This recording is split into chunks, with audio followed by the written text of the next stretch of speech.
What's up, everybody? Welcome back to another video for today. Got more MrBallen because bro, he is so good at telling stories, man. I get so intrigued, I get so lost into the stories that he tells because he's so good at telling them. So, yeah, without further ado, we got top 3 most unbelievable celebrity backstories.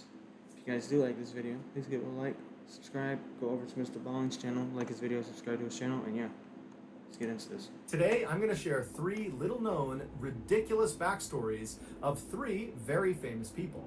And the last one has a very satisfying ending. But before we get into today's stories, if you're a fan of the strange, dark, and mysterious delivered in story format, then you come to the right place because that's all we do, and we upload 2 or 3 times every week. So if that's of interest to you, please replace the like button's Shroot Bucks with Stanley Nichols. Also, please subscribe to our channel and turn on all notifications so you don't miss any of our weekly uploads. All right, let's get into today's stories.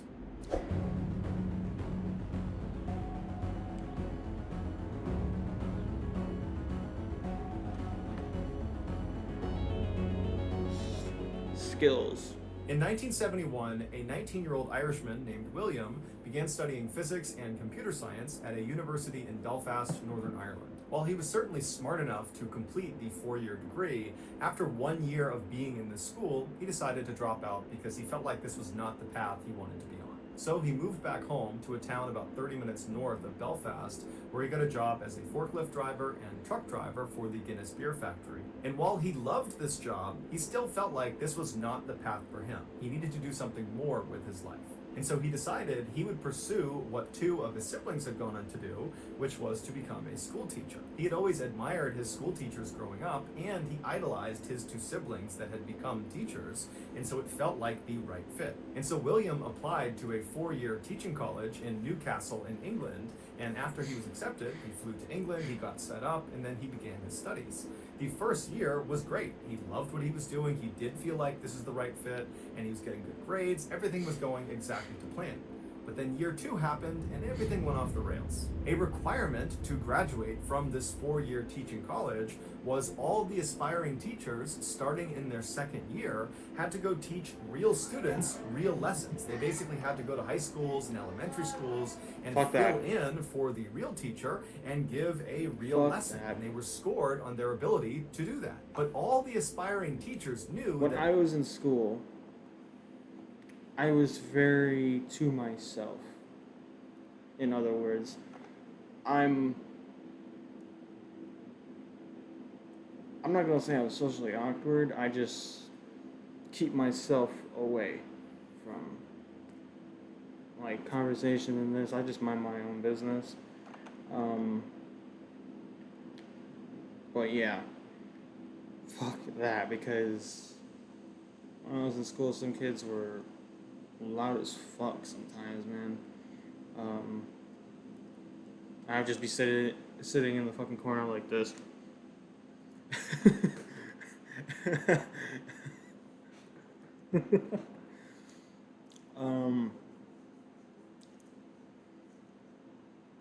It's just, I was just very, what is it, social anxiety disorder? Like, I get anxiety around people.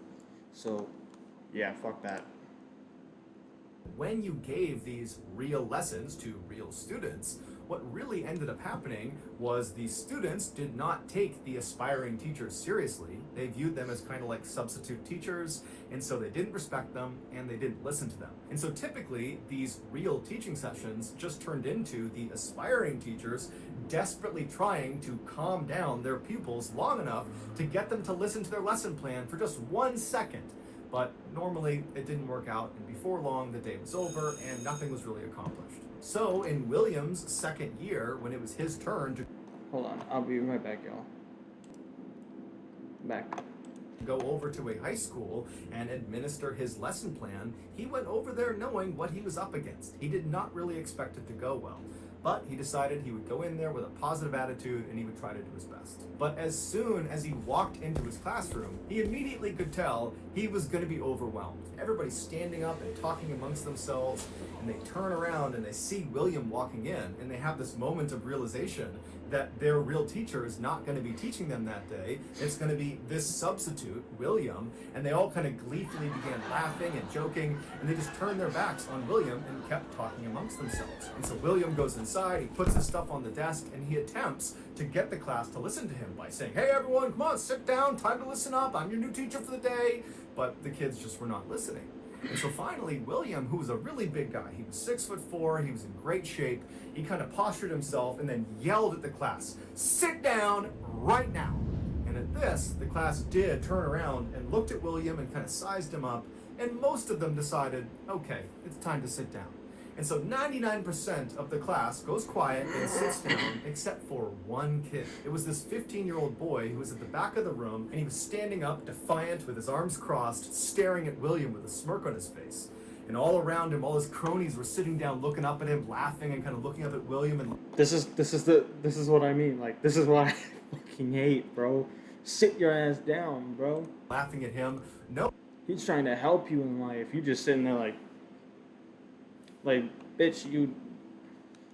Knowing that a confrontation was about to ensue. And so William is staring at this kid, trying to get him to just sit without saying anything, and this kid is just mean mugging him with his arms crossed, and nothing's happening. And so William walks right up to him and kind of leans over his shoulder and says, "You need to go out in the hallway right now, I will meet you out there."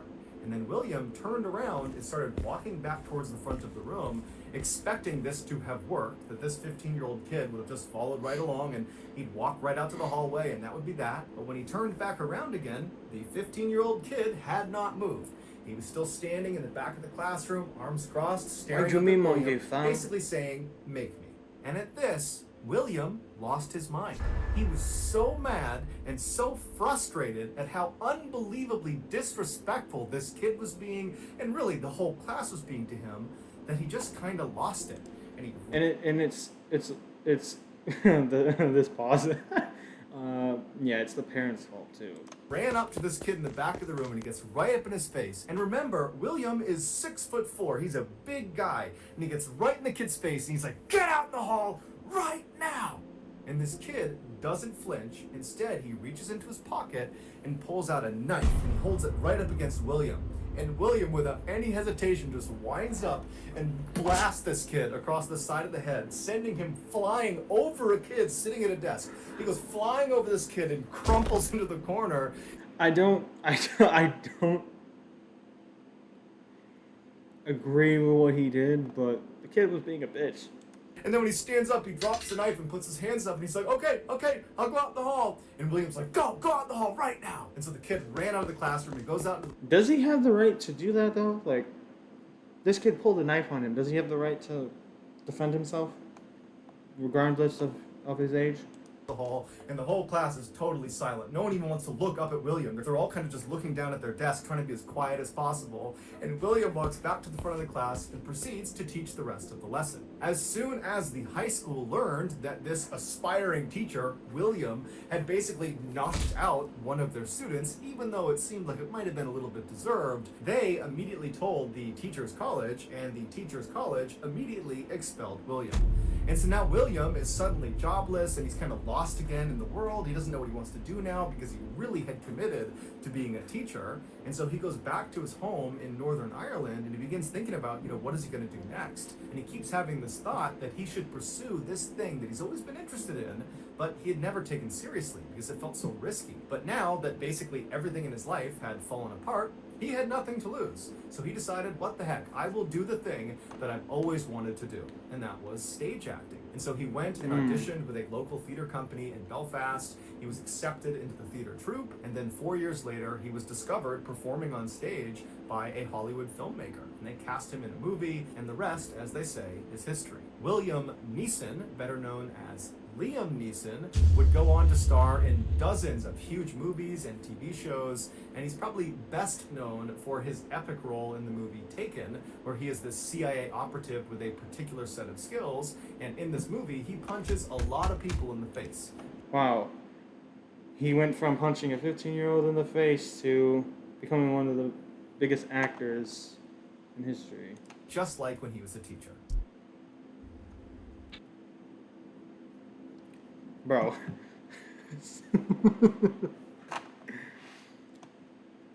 I get the non-skippable ads, but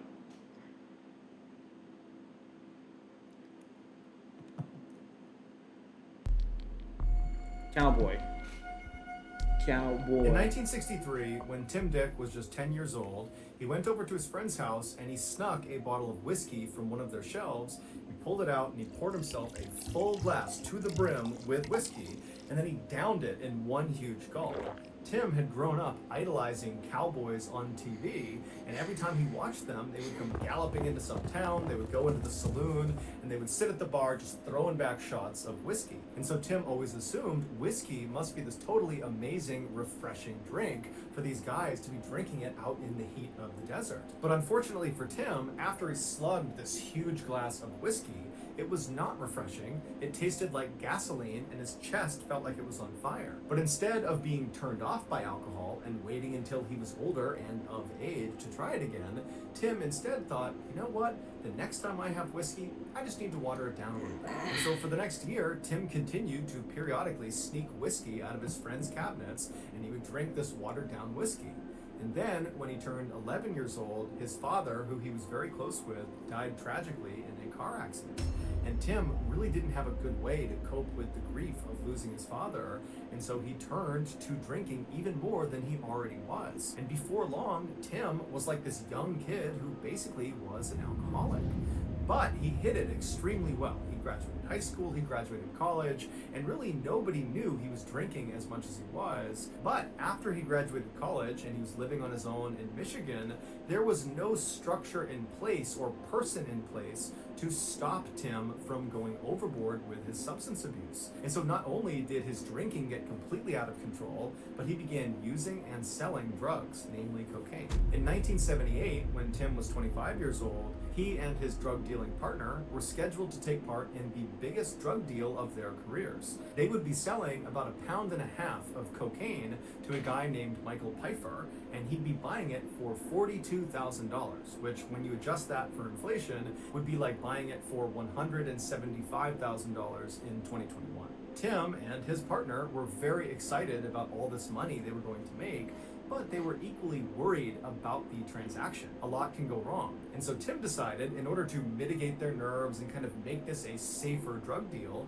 he decided they would do the transaction inside of a public airport, because Tim had seen that done on TV and believed that would give them an additional layer of safety.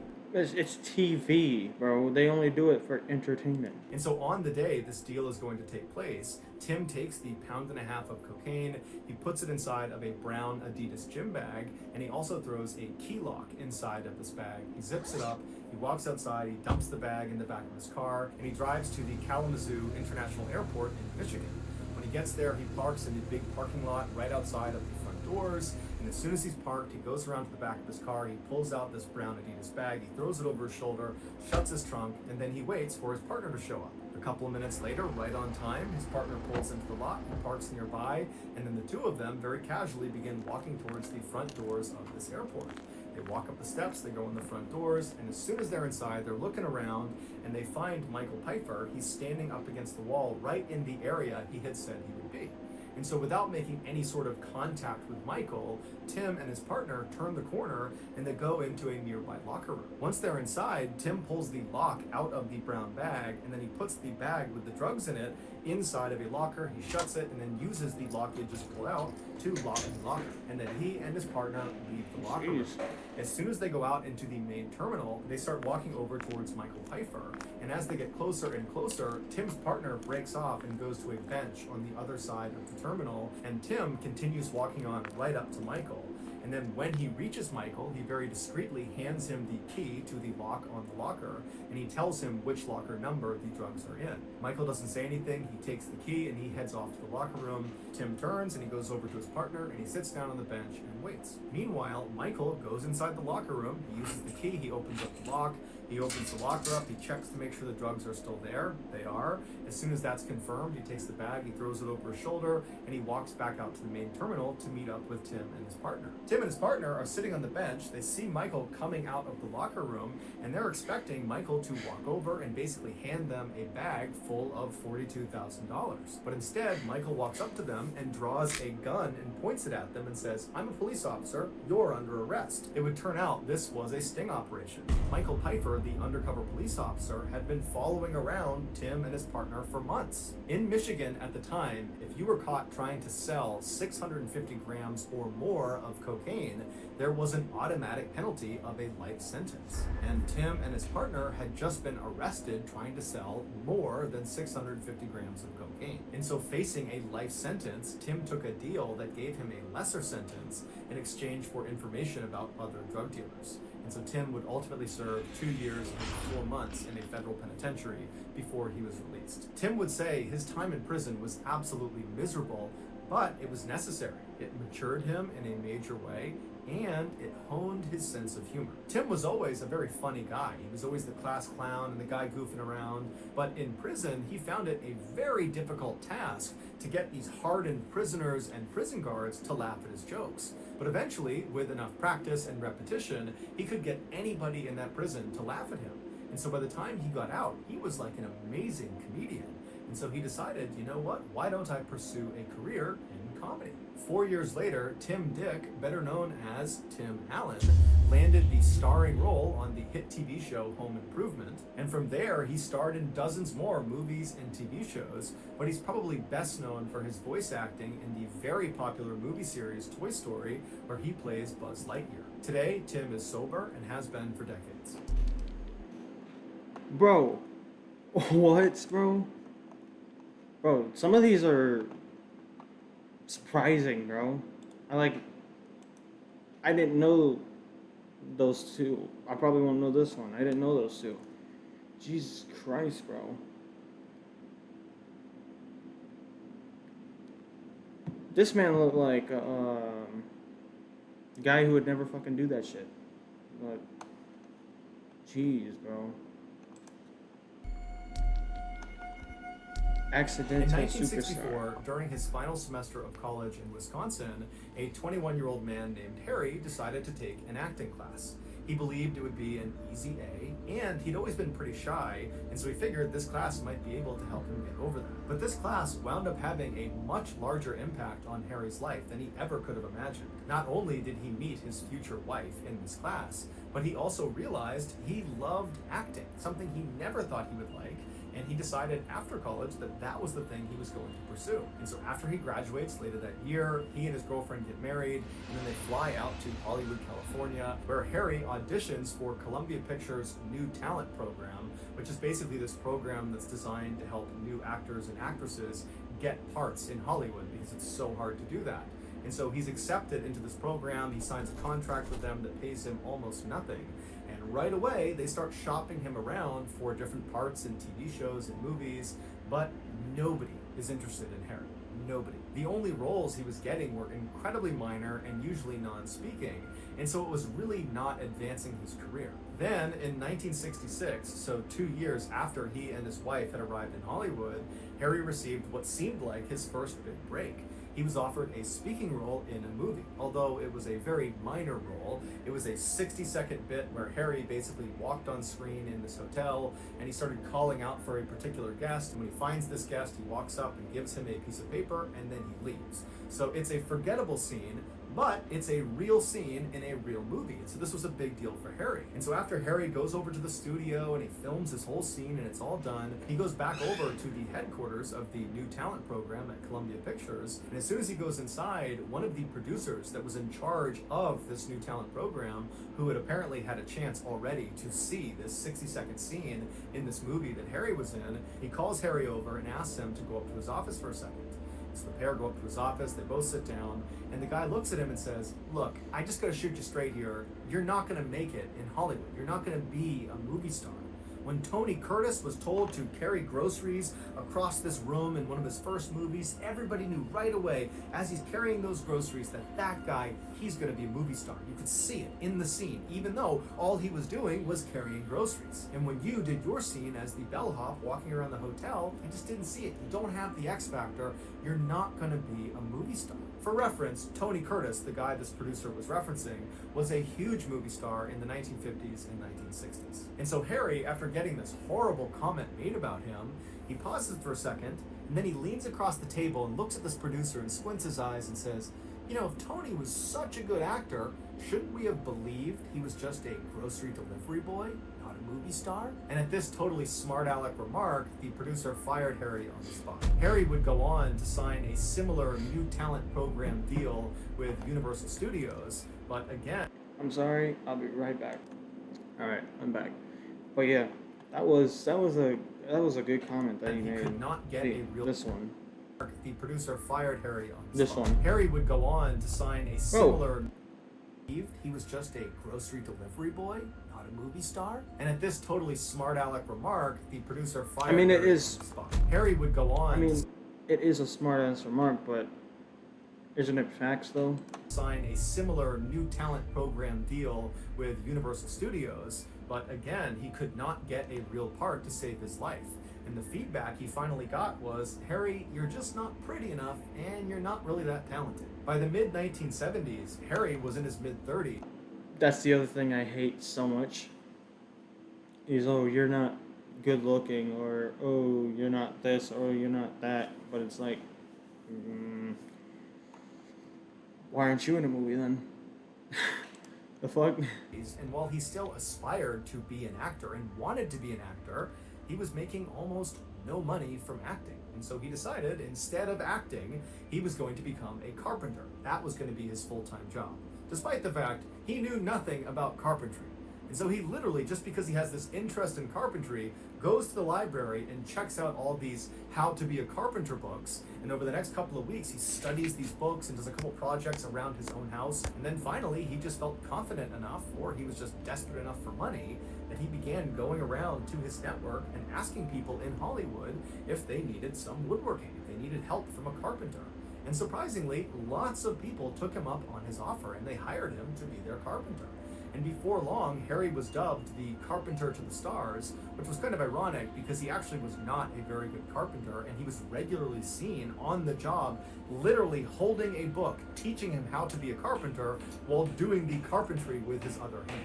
In 1976, Harry was a full-fledged carpenter and had been for about a year when one of his very close friends named Fred Roos, who was a casting director and film producer, gave him a call and told him he had a very unique opportunity for him. Now, at this point, Harry was not looking for any more acting roles. He kind of figured that that ship had sailed, even though he wishes he could be an actor. At this point, he had a wife, he had 2 sons, and so he's thinking, I gotta just keep doing this carpentry thing because I gotta pay the bills. So he says to Fred, I appreciate the offer of whatever this is, but if it has to do with acting, I'm just not interested. And Fred, who was one of the very few people in Hollywood who fundamentally believed Harry was destined to be a star, told Harry, no, this is different. This is not a pure go out and try out for the part and hope for the best. This is like, put yourself in a good position and maybe somebody will discover you're as talented as you really are. And so Harry's like, okay, tell me about this opportunity, I'm interested. And so Fred explained there was this really talented and eccentric film director who was trying to cast an upcoming movie. And the way he went about casting for movies was a little bit strange. Instead of having each of the actors and actresses show up and individually audition for their parts, he would group batches of actors and actresses, and he would have them audition as a group, because that way he could tell if there was chemistry amongst some of the actors and actresses, and he could gauge their individual talent. And so he had all these groups already planned out, but one of the groups was missing one male actor. Somebody had dropped out at the last minute and was not going to be there on the day of the audition. And so when Fred Roos heard through the grapevine that this director was going to be short this one person, he immediately reached out to the director and said, hey, I got your guy. There's this guy, Harry. He's done a little bit of acting. He's incredibly talented. You got to give him a chance. At the minimum, he can come in there and he can at least just read the lines and help you do this audition. But I know he's available that day and I know he would love to help. And so this director tells Fred, okay, thank you, I'd love to have him come down, but stress to him he is not auditioning for any part in this movie. I'm not bringing in some person and just throwing them in. It takes me a long time to find people that I want to audition, and he is not one of them. He is just there to facilitate the audition. He's just going to read the lines so the other people in his group can do their audition. And so after Fred stopped explaining the situation, Harry was actually kind of annoyed. He was annoyed that Fred had basically already volunteered him, and so he couldn't really even say no without making Fred look bad. And he didn't like the idea that this was basically a waste of his time. He was being asked to go read lines, but not even try out. So how was this even an opportunity? But Fred told him, look, worst case scenario, you meet some pretty powerful people in Hollywood. This director's a big deal. The people there are going to be big deals in Hollywood. So you'll meet them and maybe they will recognize your talent. Or maybe you get some new clients for your carpentry business. So no matter what, you get something out of it.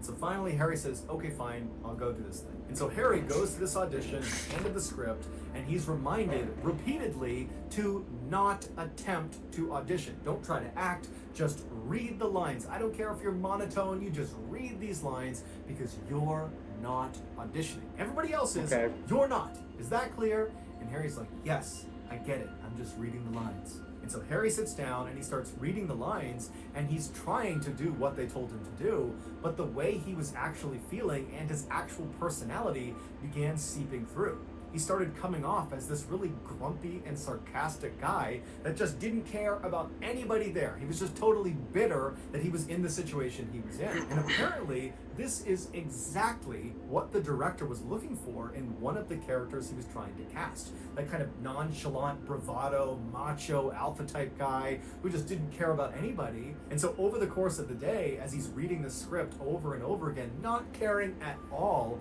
about how he's performing, he's just simply reading these lines and just being himself. He was actually doing this amazing job portraying one of the characters. And so they let Harry go the whole day. No one told him they were looking at him as a potential character. And then at the end of the day, when Harry was about to just throw the script in the trash and leave without talking to anyone, the film director, This better dude's so known lucky. as George Lucas, walks up to Harry, better known as Harrison Ford, and says, wait a minute, I was wrong. You are perfect for this movie, Star Wars. You need to play Han Solo. And so Harrison Ford said, all right, I'll play Han Solo. And that role as Han Solo propelled Harrison Ford into the megastar that we know him as today. A few years after Harrison had starred in Star Wars and he was this total A-list celebrity, he was at a Hollywood studio in one of their restaurants when one of the waiters walked over to him with a silver tray, and on this silver tray was a single business card. So Harrison reaches over, he grabs the business card, the waiter walks away, and he looks at the card, and handwritten on it is the phrase, I missed my bet. And he flipped the card over, and it was the name of that producer from the new talent program that had called Harry into his office and said, you're never going to make it in Hollywood and you're fired. It was that guy, and he had apparently sent the waiter over to make amends because he was eating lunch in the same restaurant. And so Harrison would later say in interviews that at the time he got this card, and to this day that he was doing this interview, he said it gave him immense pleasure that when he looked up from this business card and he understood the situation, he knows this guy's in the room somewhere, as he looked around the room, he couldn't recognize the guy because he didn't know what he looked like. He was a nobody. And so instead of wasting any more time looking for this producer, he just looked at the card, chucked it, and went back to eating his lunch. So that's going to do it, guys. If you found the secret in today's episode, Yeah. See, everything comes around. That's why you always gotta be respectful to people. Always. But yeah. These three, I didn't know. Their backstories. But, yeah, this is interesting. And satisfying at the same time. The last one, Harrison Ford.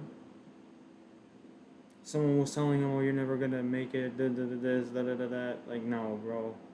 Don't let anybody tell you you can't do anything, bro, because you can. You just gotta put your all into it. But yeah, if you guys do like this video, please give it a like, subscribe, go over to MrBallen's channel, like his video, subscribe to his channel, and I'm out. Peace.